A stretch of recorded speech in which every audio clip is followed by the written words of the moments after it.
السلام علیکم viewers, welcome back to my YouTube channel. Viewers, doctor Aafia Siddiqui کے وکیل نے انکشاف کیا ہے کہ ڈاکٹر عافیہ کو دوبارہ جنسی زیادتی کا نشانہ بنایا گیا ہے۔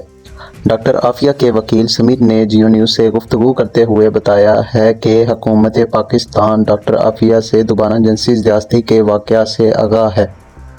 ڈاکٹر عافیہ نے وکیل سمت کو جنسی زیادتی کا بتایا، جس کے بعد شکایت داخل کی گئی۔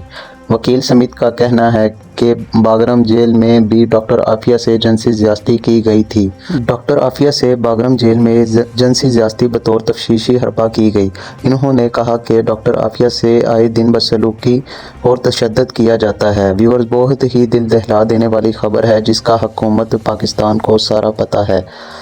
اس کے باوجود اپنے آقا کے آگے یہ لوگ نہیں بولتے۔ لعنت ہو ایسی حکمرانی پہ جو سب کچھ جانتے ہوئے بھی انجان بن رہے ہیں۔ ویورز، حکومت پاکستان کے اس اقدام کے بارے میں آپ کا کیا کہنا ہے؟ کمنٹس باکس میں اپنی رائے لازمی دیجیے گا۔ بہت شکریہ۔